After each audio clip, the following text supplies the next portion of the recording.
A'udzu billahi minasyaitonir rajim. Bismillahirrahmanirrahim. Assalamualaikum warahmatullahi taala wabarakatuh.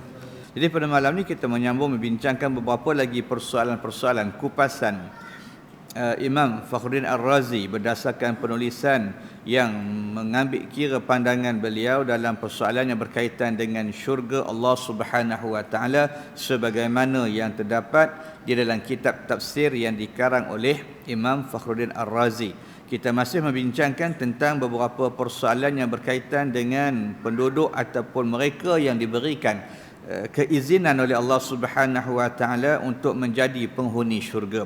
Di mana di dalam persoalan ataupun tajuk ini maka dibentangkan ada 5 persoalan yang akan dibincangkan. Pertama berkaitan dengan persoalan penghuni syurga dapat memasuki syurga dengan rahmat Allah Subhanahu wa taala. Kemudian persoalan yang kedua yang dibincangkan, pelaku dosa besar atau orang fasik dapat memasuki syurga. Kemudian siapakah yang disebut sebagai ashabul a'raf. Yang keempat, penghuni syurga dapat melihat Allah Subhanahu wa taala. Dan persoalan yang kelima yang akan dibincangkan ataupun yang dikongsikan nanti tentang persoalan penghuni syurga akan kekal di dalam syurga. Jadi sebahagian daripada 5 aspek ataupun persoalan ini dah pun kita bincang di dalam perkongsian ilmu yang telah lalu berkaitan dengan perkara yang pertama, iaitu penghuni syurga dapat memasuki syurga dengan rahmat Allah Subhanahu wa taala. Persoalan ini disebut oleh Imam Fakhruddin Ar-Razi ketika mana membahaskan ataupun mengupas ayat yang terdapat dalam surah Sad dan juga dan dalam surah Al-Furqan pada ayat yang ke-10, di mana antaranya Imam Ar-Razi berpendapat bahawasanya ayat tersebut merupakan satu peringatan kepada manusia bahawa mereka tidak akan mendapat syurga dan kenikmatannya melainkan dengan sebab rahmat daripada Allah Subhanahu wa taala. Ini di antara persoalan yang disebut oleh Imam Fakhruddin Ar-Razi ketika mana menceritakan bahawasanya apa yang disebut sebagai nikmat syurga tadi, ataupun bila mana ada di antara orang yang beriman yang nanti akan diberikan keizinan oleh Allah Subhanahu wa taala untuk masuk syurga, maka mereka masuk dengan rahmat Allah Subhanahu wa taala. Baik. Kenapa? Alasan yang diberikan kerana bila mana kalau sekiranya kita mengatakan bahawasanya seorang itu akan masuk ke dalam syurga berdasarkan hak mereka kerana melakukan amalan di dunia, kerana mereka melakukan ketaatan, kerana mereka melakukan kepatuhan, kerana mereka melaksanakan ibadah, kerana mereka buat itu, buat ini, maka persoalan itu ataupun pegangan yang macam itu telah membuka satu ruang kepada mensabitkan bahawa Allah Subhanahu wa taala berhajat kepada hamba-Nya. Dalam keadaan kalau kita mengatakan bahawasanya ketika mana manusia tadi membuat amalan, membuat kebaikan, melakukan ibadah, mentaati perintah Allah, menjauhi larangan Allah, lalu dengan apa yang dia buat tadi maka dia masuk dalam syurga, maka ketika itu ada ruang yang mensabitkan bahawasanya Allah ni berhajat dengan amalan manusia. Allah ada kepentingan daripada perbuatan hamba, sedangkan perkara itu adalah perkara yang mustahil. Dan kita sedia maklum bahawasanya Allah tidak berhajat kepada sesuatu pun yang dilakukan oleh manusia ni ataupun makhluk-makhluk ini. Jadi ketika itulah dalam keadaan mananya persoalan tadi disebut oleh Imam Fakhruddin Ar-Razi mengatakan bahawasanya bila mana nanti di akhirat ada golongan manusia yang diizinkan oleh Allah Subhanahu wa taala untuk dapat duduk dalam syurga, menjadi penghuni syurga, menjadi penduduk syurga, maka keizinan tadi hanya semata-mata kerana rahmat Allah Subhanahu wa taala. Baik.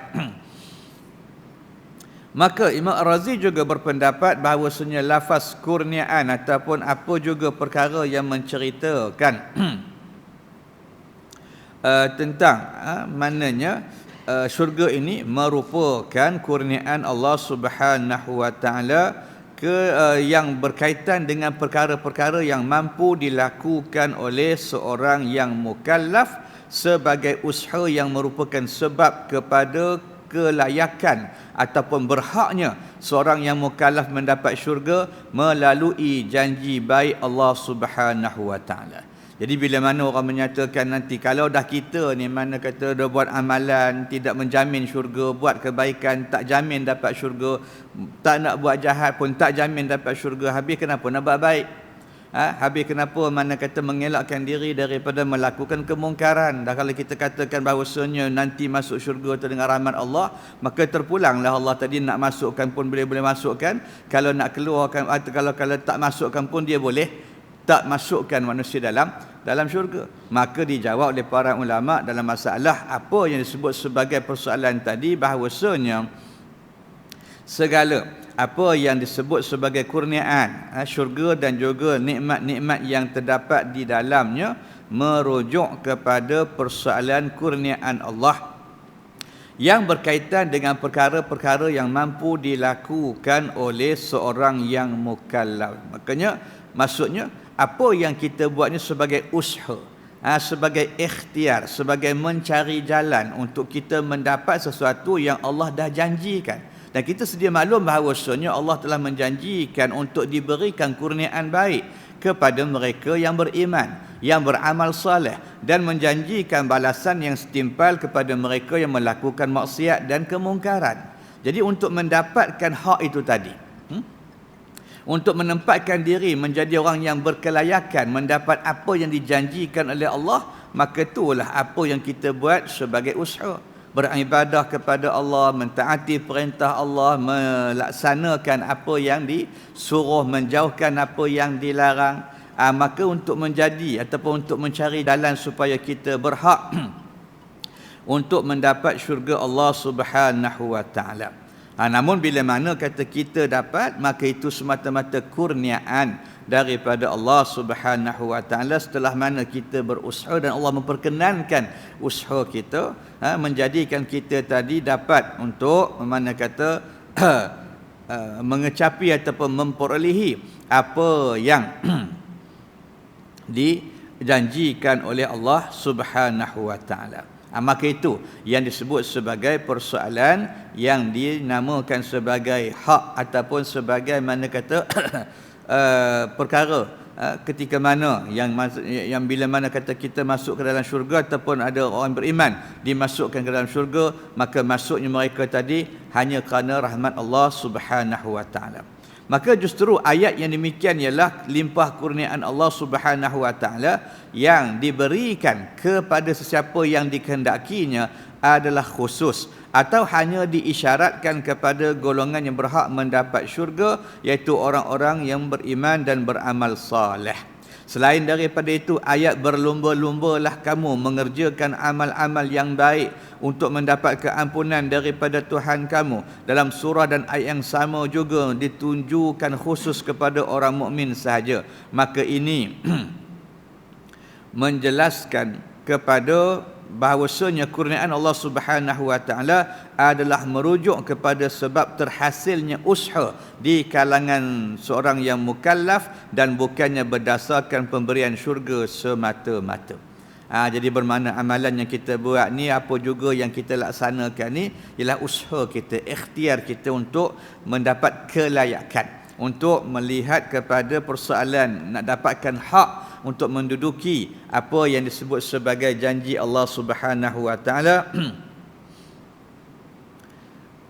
iaitu mendapat kurniaan Allah Subhanahu wa taala ketika mana nanti Allah akan memberikan keizinan dan rahmatnya kepada sesiapa yang dikehendaki untuk menjadi penghuni syurga. Baik.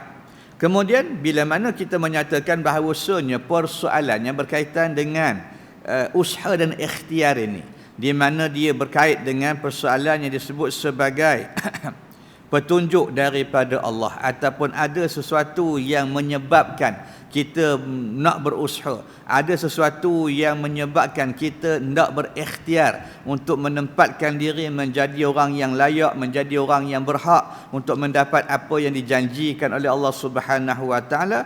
Maka Imam Fakhruddin Ar-Razi mengupas persoalan ayat dalam surah Al-A'raf pada ayat yang ke-43 ketika mana menjelaskan bahawasanya terdapat di sana ada dua unsur yang berperanan bagi membolehkan seseorang hamba memperolehi petunjuk daripada Allah Subhanahu wa taala. Jadi di antara persoalan yang boleh menjadikan kita ni nak taat pada Allah, di antara perkara yang boleh menjadikan kita berusaha melaksanakan apa yang dituntut, disuruh, diarahkan oleh Allah, ketika mana di sana adanya apa yang biasa kita minta dalam sembahyang, ihdinas siratal mustaqim. Permohonan agar Allah sentiasa memberikan petunjuknya kepada kita. Memberikan mananya jalan, memberikan mananya panduan, bagaimana untuk kita boleh mendapat apa yang dijanjikan oleh Allah Subhanahu wa taala. Maka bila mana dalam persoalan yang sama, melalui ayat yang ke-43 dalam surah Al-A'raf, Imam Fakhruddin Ar-Razi menjelaskan di sana untuk kita dapat apa yang kita minta selalu. Setiap kali kita sembahyang, sama ada sembahyang fardu ke sembahyang sunat, kita tak akan lekang daripada membaca ayat ihdinas siratal mustaqim. Banyak kita mohon agar Allah memberikan hidayah, mohon minta agar Allah memberikan petunjuk kepada kita. Maka ayat yang ke-43 di dalam surah Al-A'raf menjelaskan tentang dua persoalan yang mana mudah-mudahan kalau dua-dua ni dilaksanakan oleh seorang hamba, maka dia akan mendapat petunjuk daripada Allah Subhanahu wa taala. Baik. Yang pertama, iaitu apa yang disebut sebagai persoalan qudrah yang Allah Subhanahu wa taala berikan kepada manusia.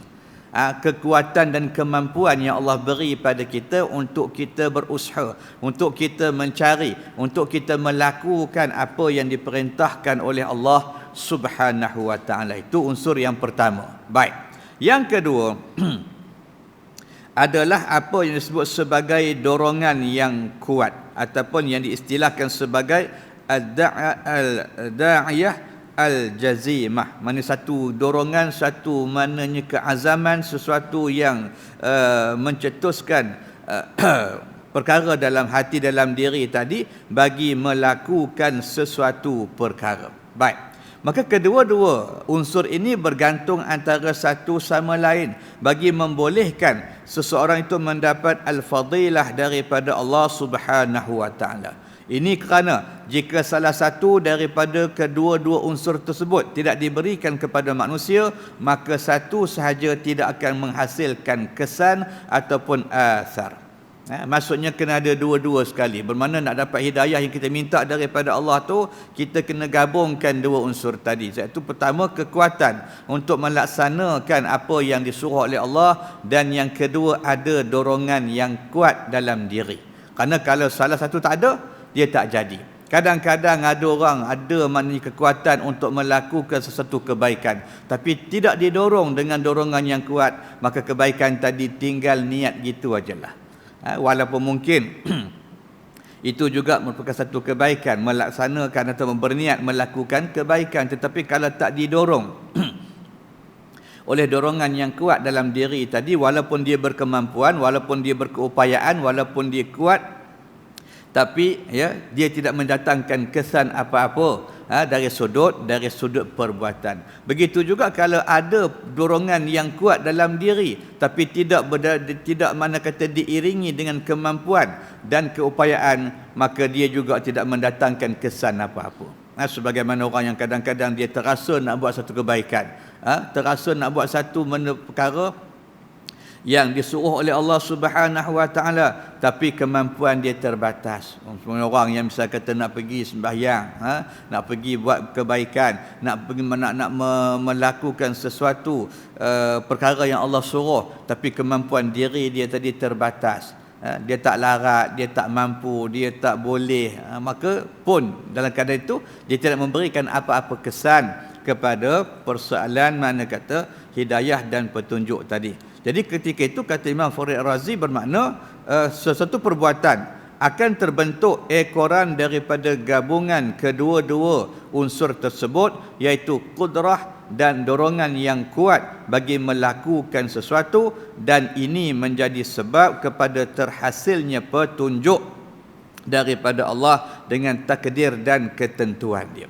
Jadi bila mana kita selalu minta hidayah tadi, bermakna kita kena usahalah untuk mendapatkan apa yang kita minta. Maka cara nak dapatkan apa yang kita minta dalam sembahyang tu melalui dua perkara tadi. Pertama, kekuatan yang Allah beri kepada diri kita, dan yang kedua tadi iaitu satu cetusan ataupun dorongan dalam diri, yang mana kalau digabungkan kedua-dua persoalan ini, maka mudah-mudahan itulah menjadi punca ataupun menjadi sebab kebaikan yang akan dapat kita laksanakan dalam keadaan mentaati perintah Allah ataupun meninggalkan apa yang dilarang oleh Allah Subhanahu wa taala. Maka itu yang disebut sebagai persoalan sebab tadi, asbab untuk kita nak dapat syurga, melaksanakan ketaatan kepada Allah, melaksanakan apa yang diperintahkan oleh Allah sebagai jalan, sebagai satu kaedah, sebagai satu usaha menunjukkan bahawasanya kita ni inginkan apa yang dijanjikan oleh Allah Subhanahu wa taala, meletakkan satu pembuktian bahawasanya kita berhak dengan izin Allah untuk mendapat apa yang kita inginkan daripada janji-janji baik yang dijanjikan oleh Allah Subhanahu wa taala. Maka ini persoalan yang dikupas oleh Imam Fakhruddin Ar-Razi di dalam persoalan yang pertama, iaitu tentang persoalan kita masuk syurga nanti ataupun setiap manusia yang diberikan keizinan oleh Allah Subhanahu wa taala untuk masuk ke dalam syurga, maka semata-mata kerana rahmat. Namun di sana ada kita katakan sudut diri manusia tadi, dia kena berusaha untuk mendapatkan perkara yang tersebut. Baik. Lalu kesimpulan yang boleh kita fahami daripada perkara ini, bahawasanya penghuni syurga juga memperolehi syurga dan kenikmatannya berdasarkan janji baik Allah Subhanahu wa taala, dan bukannya kerana amalan yang mereka lakukan. Ini kerana manusialah yang sepatutnya wajib bersyukur dan mengabdikan diri kepada Allah kerana mendapat nikmat yang melimpah daripada Allah Subhanahu wa taala. Bukannya penghambaan dan kesyukuran tersebut dijadikan sebagai tiket bagi mewajibkan mereka memperolehi syurga kerana menunaikan kewajipan, tidak mewajibkan satu perkara yang lain. Kerana apa? Kerana di antara lain bahawasanya kita beramal, kita beribadah sebagai tanda bersyukur kepada Allah Subhanahu wa taala. Di antara maknanya nikmat yang Allah beri kepada kita, atau atas nikmat yang Allah berikan kepada kita, maka ketika itu kita melaksanakan apa juga ketaatan dan kepatuhan kerana atas dasar mensyukuri nikmat Allah Subhanahu wa taala, dan bukan kerana untuk kita mendapat kurniaan-kurniaan yang lain. Kerana sesuatu yang wajib tidak akan menjadi sebab untuk mewajibkan kita mendapat sesuatu perkara yang lain. Kerana benda itu memang dah diwajibkan oleh Allah, dan tak memang kita kena buat, tak memang kita kena tunaikan, tak memang kita kena lakukan. Maka kita lakukan tadi atas sebab apa? Antaranya bersyukur kerana nikmat yang Allah berikan kepada kita. Jadi soal yang lain tadi maka terpulang kepada Allah Subhanahu wa taala untuk menentukannya. Tapi dalam keadaan kita meyakini di sana ada apa yang disebut sebagai sunnatullah ataupun peraturan ketetapan daripada Allah, dan Allah menjanjikan perkara-perkara yang baik untuk mereka yang melakukan kebaikan, maka mudah-mudahan kita mengharapkan kita termasuk dalam kelompok yang tersebut. Tapi apapun dalam diri seorang beriman, dia kena faham bahawasanya menjadi seorang penghuni syurga adalah kerana rahmat Allah Subhanahu wa taala semata-mata, bukan kerana banyaknya amalan yang kita buat. Tapi syaratnya kena beramallah sebagai usaha dan ikhtiar, kerana benda yang dijanjikan kalau kita tak buat apa-apa memang tak dapatlah. Hari ini pun dalam keadaan contoh katalah bila ada orang menawarkan sesuatu tawaran, maka ketika itu nak dapat, kita bukan boleh duduk diam, kena usaha juga. Kena minta, kena mohon, kena buat itu, kena buat ini. Bermakna ada usaha-usaha dan ikhtiar-ikhtiar yang perlu untuk kita lakukan, dengan harapan mudah-mudahan itu menjadi hak kita. Tapi kalau ada perkara yang ditawarkan tapi kita tak buat apa-apa, maka tak ada apa-apalah. Supaya itu jugalah kita dengan apa yang disebut sebagai persoalan tadi. Memang Allah akan menjanjikan untuk memberikan kebaikan, tapi kebaikan tadi mesti mana kata diusahakan dalam kesempatan yang diberikan oleh Allah Subhanahu wa taala. Maka persoalan yang disebut oleh para ulama dalam persoalan penghuni syurga dapat memasuki syurga berdasarkan rahmat Allah semata-mata adalah pandangan-pandangan yang selari dengan hadis Nabi Muhammad sallallahu alaihi wasallam sebagaimana yang diriwayatkan oleh Imam Bukhari dan juga Muslim dalam apa yang menjelaskan bahawa tiada seorang pun manusia dapat memasuki syurga berdasarkan amalan yang dilakukannya, termasuklah Rasulullah sallallahu alaihi wasallam sendiri. Maka bahkan mereka semua memperolehi syurga berdasarkan rahmat daripada Allah Subhanahu wa taala. Maka itu persoalan yang disebut oleh para ulama berdasarkan apa yang Nabi sendiri nyatakan dalam hadis-hadis yang menceritakan tentang persoalan yang tersebut. Baik, itu persoalan yang berkaitan dengan rahmat Allah untuk mereka yang diberikan kurniaan duduk dalam syurga ataupun menjadi penghuni syurga. Baik. Kemudian persoalan yang kedua yang diperbahaskan ataupun yang dikupas dalam persoalan yang berkaitan dengan penghuni syurga ni ialah pelaku dosa besar ataupun orang yang fasik dapat memasuki syurga. Ar-Razi berpendapat bahawa pelaku dosa besar ataupun orang yang fasik akan dimasukkan ke syurga setelah dibalas segala kesalahan mereka di dalam neraka. Jadi ini pandangan golongan yang disebut sebagai Ahlus Sunnah wal Jamaah. Dalam keadaan mereka yang buat dosa besar, mereka yang fasik, selagi mana imannya ada, maka mereka tak kekal di dalam syurga. Akhirnya nanti akan Allah keluarkan, akan Allah beri kesempatan mereka masuk ke dalam syurga, masuk untuk menikmati ataupun untuk mana kata dapat mengecapi nikmat Allah Subhanahu wa taala. Maka Ar-Razi berpandangan bahawasanya setiap orang Islam, setiap orang yang beriman yang melakukan dosa besar yang mana mereka tak sempat bertaubat, ataupun orang beriman tapi dalam keadaan dia fasik, maka mereka akan dimasukkan nanti akhirnya ke dalam syurga setelah mana semua kemaksiatan, dosa, kemungkaran yang mereka buat dibalas di dalam neraka. Ketika mana habis, maknanya mereka dihukum dalam neraka, habis dah dosa-dosa yang mereka buat tadi dibalas, maka mereka akan dimasukkan oleh Allah Subhanahu wa taala ke dalam syurga. Baik. Kemudian berkaitan dengan perkara ini, maka Ar-Razi membawakan 5 hujah. Apa pandangan dia? Dia kata itu pandangan dia. Bila orang tanya pasal apa, maka dia bawa datang 5 hujah.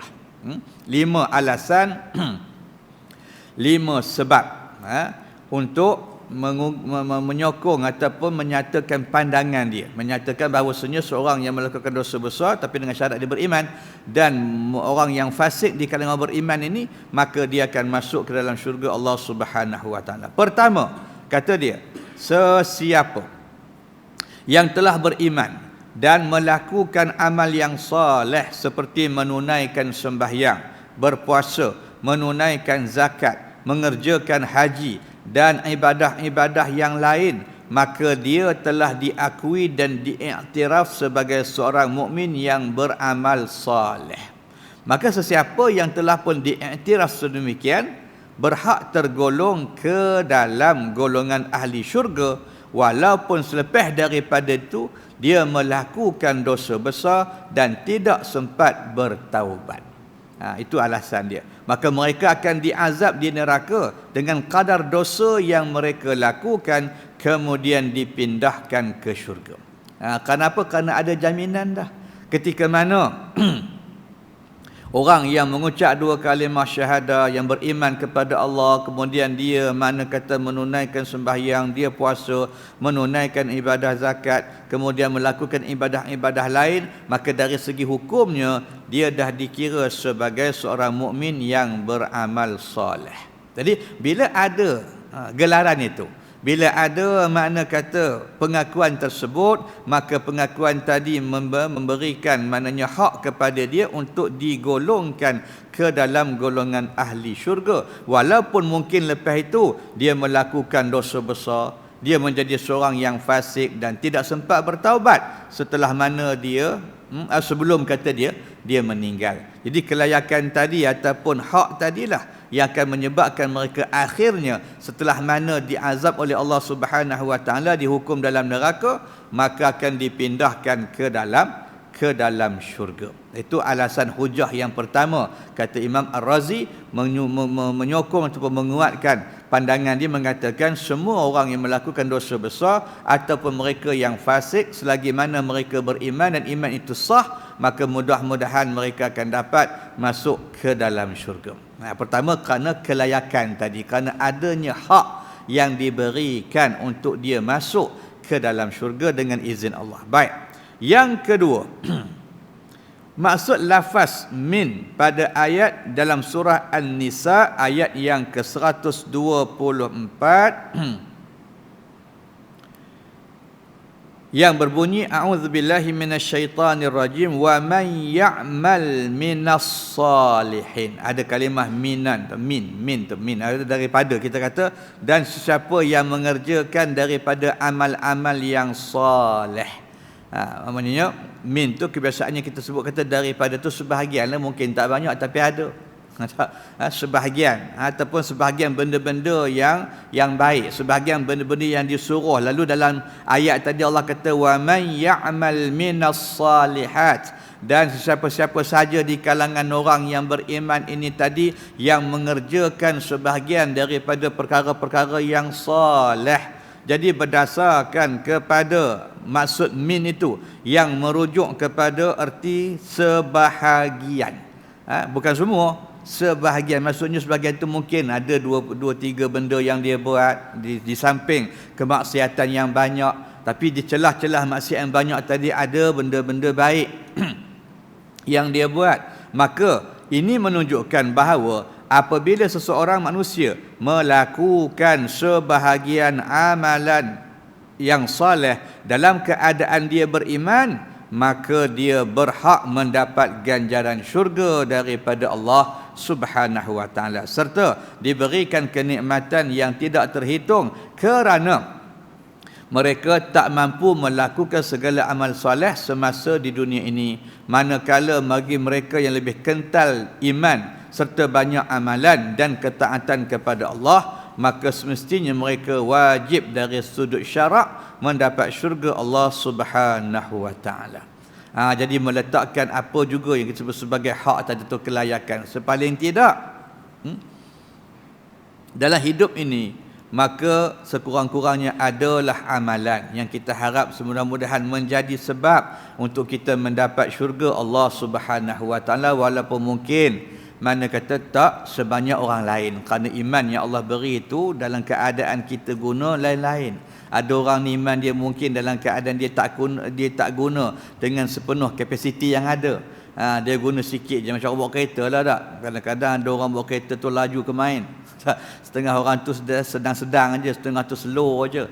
Begitu juga dengan iman tadi. Ada orang pengguna keiman tadi dalam keadaan kapasiti yang yang tinggi, maka banyak amalan dia boleh buat. Ada orang mungkin iman dia tadi dia guna sikit aja, maka sikit jugalah amalan dia. Ataupun ada orang agak kurang guna iman dia, maka lagi sikit amalan dia. Tapi selagi mana iman tadi ada dan dia mencetuskan amalan-amalan yang Allah kata tadi wa man ya'mal minas salihat, maka ketaatan dia, kepatuhan dia, amalan dia tadi menjadikan dia tadi berhak untuk duduk dalam syurga Allah Subhanahu wa taala, walaupun mungkin terpaksa mengharungi azab api neraka kerana banyaknya dosa dan maksiat yang dia buat dan dia tak sempat bertaubat ketika mana sebelum dia meninggal dunia. Tapi akhirnya dengan amalan-amalan tadi, dengan persoalan yang Allah sebut minas salihat, dalam keadaan ada sebahagian yang mungkin dia rasa itulah kemampuan dia rasa itulah keupayaan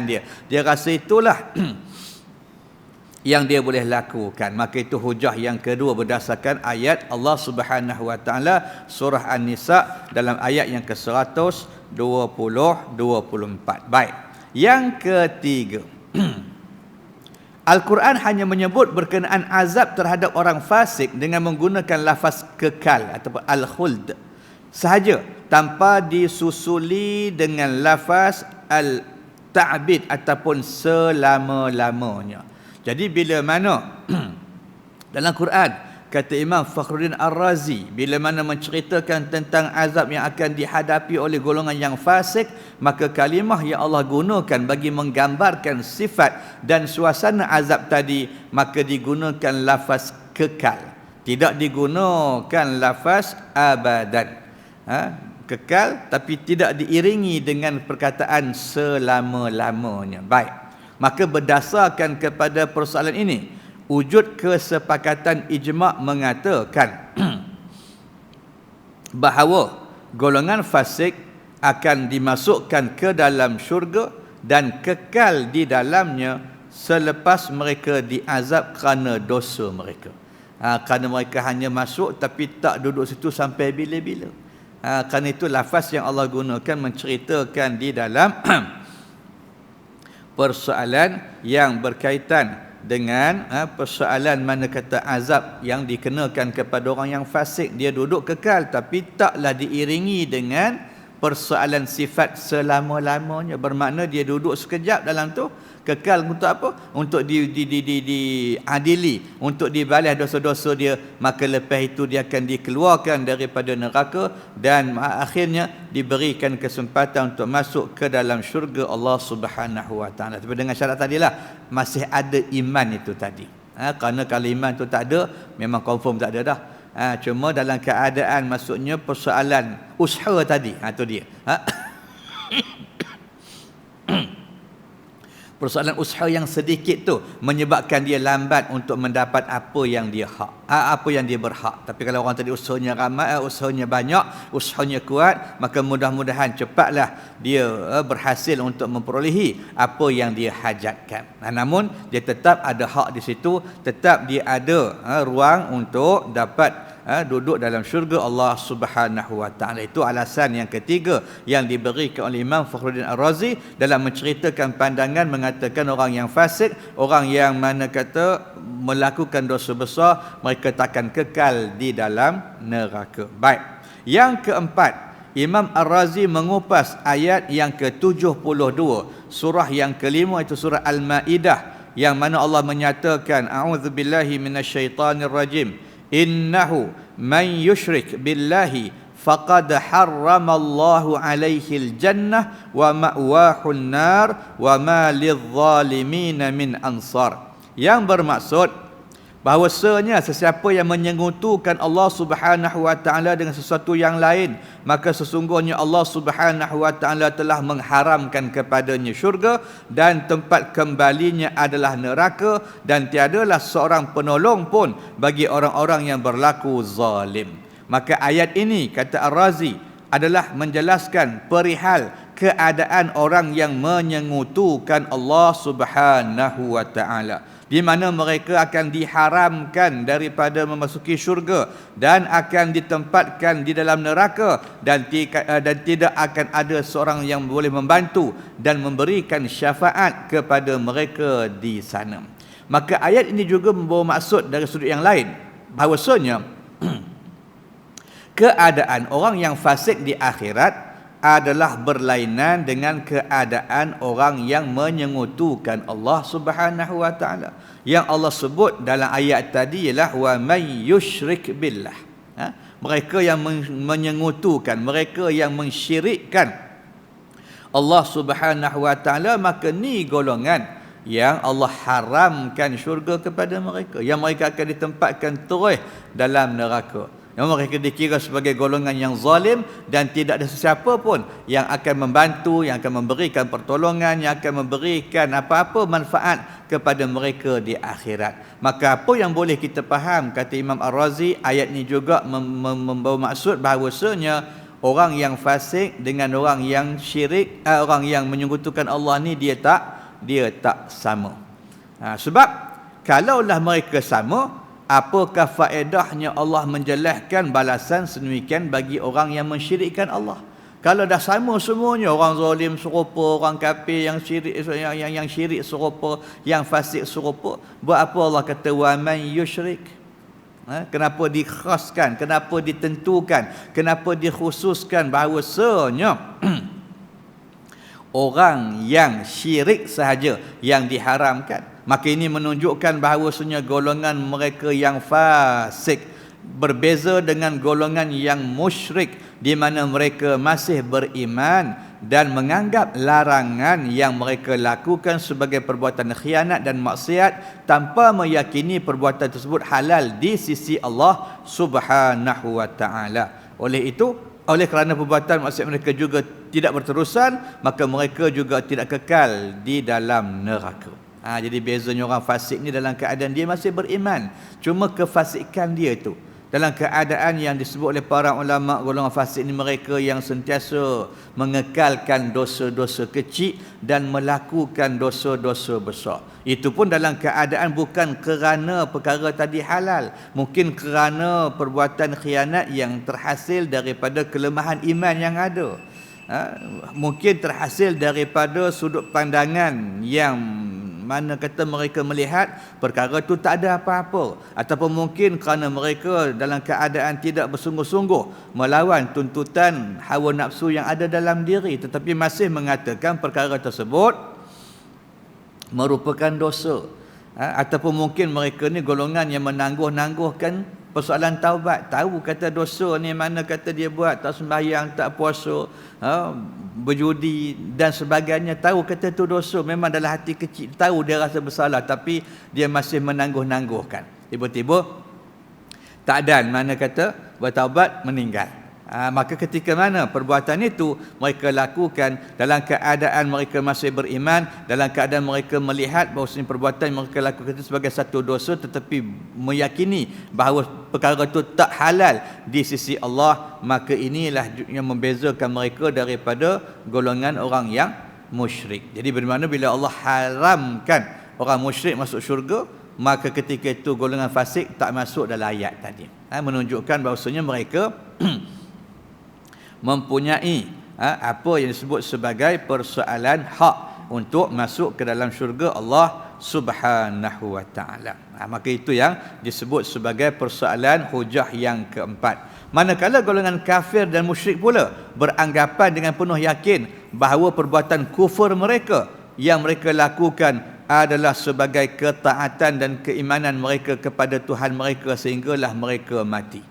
Melainan dengan golongan kafir dan musyrik yang beranggapan bahawasanya kekufuran mereka itulah yang merupakan keimanan dan ketaatan mereka kepada apa yang mereka sembah sampai mereka meninggal dunia. Mereka tidak mengakui keesaan Allah, mereka tidak mengakui keagungan Allah, mereka tidak mengakui kemuliaan Allah, maka mereka berpegang kepada pahaman, berpegang kepada pegangan yang mereka tanam dalam diri, yang menyatakan bahawasanya kekufuran dan kesyirikan yang mereka ada itulah yang merupakan pegangan mereka sampai sampai mereka mana kata mereka mati. Itu yang disebut sebagai persoalan yang disebut sebagai hujah yang keempat, yang menyatakan bahawasanya mereka yang terdiri daripada golongan orang yang fasik dan juga orang yang melakukan dosa besar, maka masih ada ruang untuk mereka masuk ke dalam syurga dengan izin Allah Subhanahu wa taala. Jadi insya-Allah nanti kita akan melihat kepada persoalan hujah yang kelima yang disebut oleh Imam Fakhruddin Ar-Razi dalam meletakkan tentang dalam menyokong ataupun menguatkan pandangan dalam menyatakan bahawasanya golongan-golongan yang disebut sebagai pelaku dosa besar dan mereka yang syirik kepada mereka yang fasik tetap ada ruang untuk menjadi ahli syurga dengan izin Allah Subhanahu wa taala setelah mana dosa-dosa mereka dihukum ataupun dibalas oleh Allah Subhanahu wa taala dengan dimasukkan terlebih dahulu ke dalam neraka Allah Subhanahu wa taala. Jadi mudah-mudahan Allah Subhanahu wa taala memberikan ruang untuk kita berkongsi sebahagian lagi pandangan dan juga persoalan yang disebut oleh Imam Fakhruddin Ar-Razi berkaitan dengan beberapa perkara yang berhubung kait dengan keadaan ataupun mereka yang akan menjadi penghuni syurga di akhirat kelak, insya-Allah. Mudah-mudahan Allah Subhanahu wa taala memberikan kesempatan ataupun meletakkan kita juga ke dalam golongan yang sama, insya-Allah. Tutup sama-sama kita tangguh dengan tasbih kafarah dan suratul asr. Assalamualaikum warahmatullahi taala wabarakatuh.